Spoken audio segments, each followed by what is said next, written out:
Movie में हमें बहुत साल पहले का टाइम दिखाया जाता है और हम एक लड़के फ्रेंड को देखते हैं जो कि वेदर ऑब्जर्वर होता है, यानी मौसम का हाल बताने वाला। गवर्नमेंट एक आइलैंड के मौसम के बारे में पता लगवाना चाहती थी, तो वो इस काम के लिए फ्रेंड को चूज करती है कि इसे वहां पर भेजकर पूरे एक साल का मौसम पता लगवाया जा सके।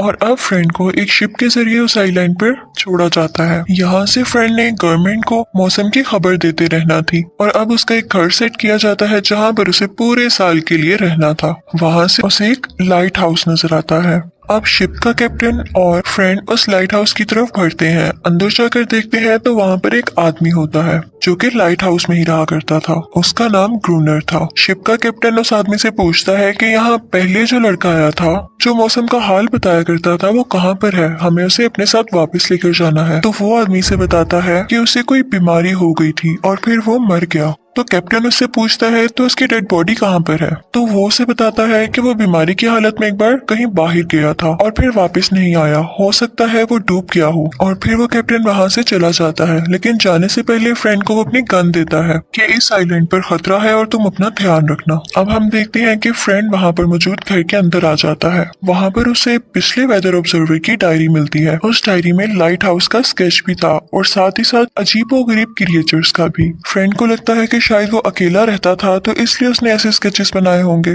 खैर वो फिर सो जाता है और अगली सुबह से वो अपने काम पर लग जाता है। अब उस रात फ्रेंड बैठा होता है तो उसे महसूस होता है कि जैसे उसके दरवाजे पर कोई है। वो दरवाजे के पास जाके देखता है तो कोई दरवाजे के नीचे से अपना हाथ अंदर कर रहा होता है। वो किसी अजीब से जानवर का हाथ लग रहा था। ये देखकर फ्रेंड बहुत डर जाता है और बेसमेंट में चला जाता है।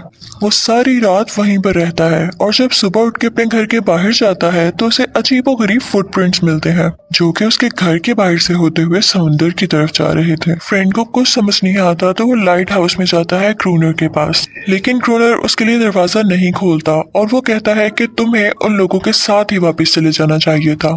फ्रेंड जानता था कि वो क्रिएचर्स जो कल रात उसके घर आई वो आज भी दोबारा आएंगे उसे ढूंढने के लिए।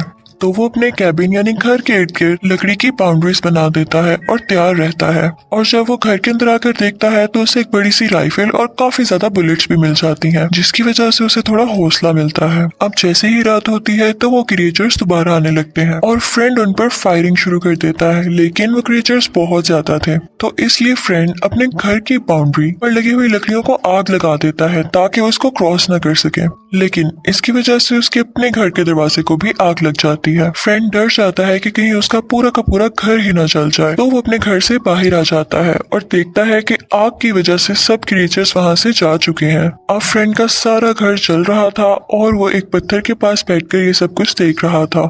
सुबह होती है तो वो देखता है कि ग्रूनर पानी भरने बाहर आया है कि तभी फ्रेंड के पास एक क्रिएचर आती है। वो समझता है कि शायद ये मुझ पर अटैक करने लगी है, तो वो उस पर गन पॉइंट कर लेता है कि तभी ग्रूनर आता है और उससे कहता है कि इसे छोड़ दो, ये तुम्हें कुछ नहीं कहेगी। और इसके बाद वो क्रिएचर को अपने पास बुलाता है तो वो क्रिएचर ग्रूनर के पास चली जाती है और फिर ग्रूनर फ्रेंड से कहता है कि तुम चाहो तो मेरे साथ लाइट हाउस में रह सकते हो, क्योंकि ग्रूनर के पास रहने की चीजें और खाने का बहुत सारा सामान जो होता है उनके साथ वो क्रिएचर भी थी। तो ग्रूनर फ्रेंड को बताता है कि एक बार इस क्रिएचर ने मुझ पर हमला करने की कोशिश की थी, लेकिन मैंने इसे अच्छे से ट्रेन किया और अब ये बिल्कुल पालतू है, यानी मेरे पेट की तरह मेरे साथ रहती है और मेरी हर बात मानती है। फ्रेंड ग्रूनर से कहता है कि तुम चाहते तो मेरी शिप के साथ वापस जा सकते थे, लेकिन तुमने ऐसा क्यों नहीं किया, हालांकि तुम्हें ये सब कुछ पता भी था। तो ग्रूनर कहता है कि मैं उस दुनिया में नहीं जाना चाहता, यहाँ मेरी अपनी दुनिया है, मैं यहाँ खुद बादशाह हूँ, जैसे चाहूँ रह सकता हूँ, जैसे चाहूँ खा सकता हूँ, और अब मेरा दिल भी यहाँ लग गया है।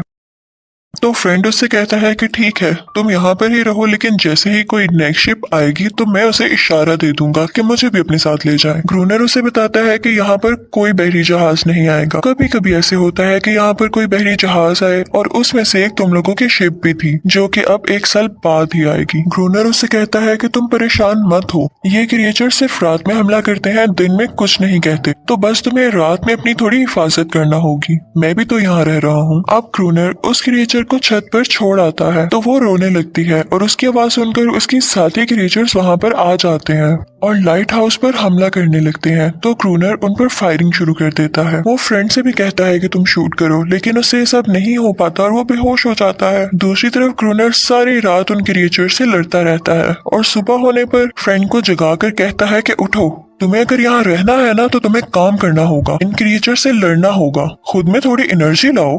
और वो फ्रेंड को फिर पानी लेने बाहर भेज देता है। जब वो पानी लेकर वापस आता है तो वो देखता है कि क्रूनर और वो फीमेल क्रिएचर साथ साथ हैं। ये देखकर फ्रेंड को काफी अजीब लगता है और फिर वो तीनों खाना खाने लगते हैं। अब रात होती है तो वो सब क्रिएचर्स फिर से आने लगते हैं और अब फ्रेंड भी उन पर शूट कर रहा था। ये देखकर क्रूनर अंदर का दरवाजा बंद कर लेता है और फ्रेंड को उनसे अकेला लड़ने के लिए बाहर छोड़ देता है। फ्रेंड सारी रात उन पर फायरिंग करता है और उनसे लड़ता है। सुबह हो जाती है और हम देखते हैं कि साथ रहने के बावजूद क्रूनर और फ्रेंड में बिल्कुल दोस्ती नहीं हुई और वो बस यहाँ रहकर गुजारा कर रहे हैं। अब फिर से रात हो जाती है और हम देखते हैं कि वो क्रिएचर्स यहाँ पर नहीं आते। तो फ्रेंड क्रूनर से कहता है कि हो सकता है कि वो हम दोनों को देखकर डर चुके हैं और अब यहाँ नहीं आने वाले, क्योंकि वो जान गए हैं कि हम उनका मुकाबला कर सकते हैं। तो क्रूनर कहता है कि नहीं, हमने उन्हें मारकर कम कर दिया था और वो अपनी जनरेशन बढ़ा रहे हैं और फिर हम पर अटैक करेंगे। इसी दौरान हम देखते हैं कि वो क्रिएचर जो इनके साथ रह रही थी, फ्रेंड को उस पर तरस आने लगता है कि वो अपनी फैमिली से दूर रह रही है।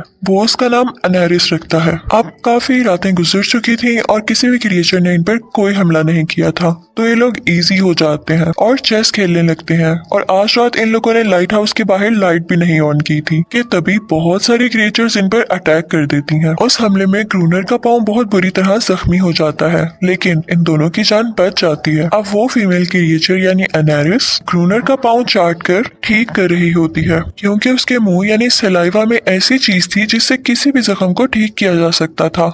अब एक दिन फ्रेंड समंदर के किनारे खड़ा होता है कि उसे एक शिप नजर आती है। वो भागकर फ्लेयर गन लेकर आता है ताकि वो उन्हें इशारा देकर बता सके कि उन्हें मदद की जरूरत है। लेकिन इससे पहले कि वो फ्लेयर गन चलाता, क्रोनर उसे आकर मना कर देता है, क्योंकि वो नहीं चाहता था कि कोई यहाँ पर आए। लेकिन फ्रेंड जल्द से जल्द यहाँ से बाहर निकलना चाहता था, तो वो उसे मारने लगता है कि तुमने मुझे गन क्यों नहीं चलाने दी। और ये देखकर अनेरिस भी क्रोनर पर अटैक कर देती है, जिससे क्रूनर को काफी गुस्सा आता है और वो अनेरिस को मारने लगता है। लेकिन अनेरिस वहाँ से भाग जाती है। जब अनेरिस को पता चलता है कि फ्रेंड यहाँ से जाना चाहता है, तो वो उसे एक जगह पर लेकर जाती है जहाँ पर एक शिप होती है। फ्रेंड वो शिप देखकर काफी खुश हो जाता है और फिर क्रूनर को जाकर ये सब बताता है। तो क्रूनर कहता है कि मैं शिप के बारे में पहले से जानता हूँ। वो बताता है कि ये पुर्तगीज लोगों का जहाज था और जब वो लोग यहाँ पर आए थे तो उन क्रिएचर्स ने इन सब को समंदर के अंदर खींच लिया और उन्हें आइलैंड तक आने का मौका ही नहीं दिया। मुझे इनके शिप से और समंदर के किनारे कुछ डायनामाइट यानी बॉम्ब्स मिले थे, लेकिन वो सब के सब खराब हो चुके थे। तो फ्रेंड क्रूनर से कहता है कि चलो उस शिप की जाके तलाशी लेते हैं, हो सकता है हमें कुछ मिल जाए।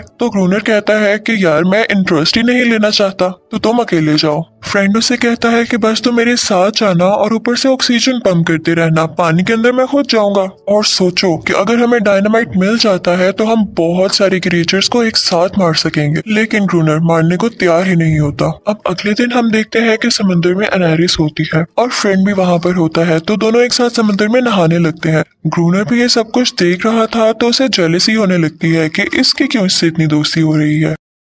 फिर जब फ्रेंड वापस लाइट हाउस आता है तो क्रूनर उससे कहता है कि ठीक है, मैं तुम्हारे साथ उस शिप पर जाने के लिए राजी हो गया हूँ। अब वो लोग उस तरफ चल पड़ते हैं और फ्रेंड क्रूनर से कहता है कि अगर मैं 3 बार रस्सी खींचूं तो इसका ये मतलब है कि मुझे तुम्हारी हेल्प चाहिए। अब फ्रेंड समंदर के नीचे चला जाता है और लकीली उसे वहाँ पर बहुत सारे बॉक्सेस ऐसे मिलते हैं जिसमें ढेर सारे डायनामाइट्स थे। वो एक एक करके बॉक्स क्रूनर को पकड़ाने लगता है और तभी वहाँ पर उन क्रिएचर्स के बच्चे आ जाते हैं। फ्रेंड डरकर गिर जाता है और 3 बार रस्सी खींचता है कि शायद क्रूनर मुझे ऊपर खींच ले, लेकिन क्रूनर जान के ऐसा नहीं करता क्योंकि वो उसे अब बचाना नहीं चाहता था। तो फ्रेंड फिर खुद ही अपनी मदद करता है और अपना ड्रेस खोलकर समंदर के ऊपर आने लगता है और फिर वो लोग डायनामाइट डायनामाइट लेकर यहाँ से चल पड़ते हैं। लाइट हाउस पहुंचकर वो उसके चारों तरफ वो डायनामाइट लगा देते हैं, लेकिन बुरी बात ये होती है कि उसके एक हफ्ते तक कोई भी क्रिएचर वहाँ पर नहीं आता। अब हम देखते हैं कि इस आइलैंड पर सर्दी भी बढ़ने लगी थी, चारों तरफ बर्फबारी होने लगी थी और ग्रूनर चाहता था कि इससे पहले पहले वो उन सब क्रिएचर्स को मार दे।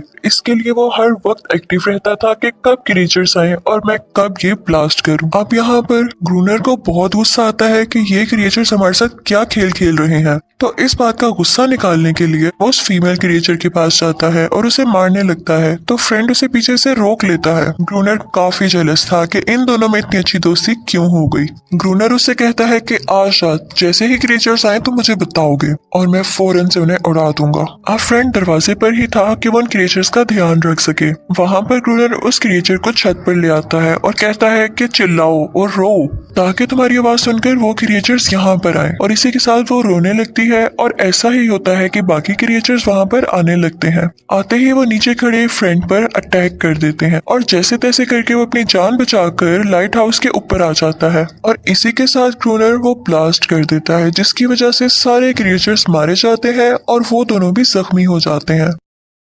जब वो लोग एनेरिस को ढूंढते हैं तो वो वहाँ पर नहीं होती, वो वहाँ से जा चुकी होती है और अगले दिन हम देखते हैं कि एनेरिस और बहुत सारे क्रिएचर्स वहाँ पर एक साथ आए हैं। यहाँ पर फ्रेंड को एहसास होता है कि ये लोग कभी लड़ना चाहते ही नहीं थे, ये तो बस पीस चाहते थे, लेकिन ग्रोनर की सख्ती की वजह से क्योंकि वो इन्हें मारना चाहता था तो ये लोग भी इस पर अटैक करते थे। तभी वहाँ पर ग्रोनर आ जाता है, अपनी गन एनेरिस पर पॉइंट कर देता है कि अंदर जाओ, लेकिन एनेरिस को बहुत गुस्सा था कि इसने उन क्रिएचर्स को मारा था। वो इसकी बात नहीं मानते और गुस्से से देखने लगती है। ये देखकर ग्रूनर को यकीन नहीं आता और वो पागलों की तरह बातें करने लगता है कि ये क्या हो गया, और इसी के साथ वो लाइट हाउस के अंदर चला जाता है। अब बाहर फ्रेंड एक हड्डी से बनी हुई शिप उस क्रिएचर के एक बच्चे को देता है। वो बच्चा भी उस शिप को देख ही रहा होता है कि ग्रूनर उस पर फायर कर देता है और वो मर जाता है। अब रात होती है और सब क्रिएचर समंदर में वापस जा चुके होते हैं। अब फ्रेंड अंदर आता है तो ग्रूनर और इसमें बहुत लड़ाई होने लगती है। ग्रूनर उसको जान से मारने ही वाला होता है कि फ्रेंड उसे उसके असली नाम से बुला लेता है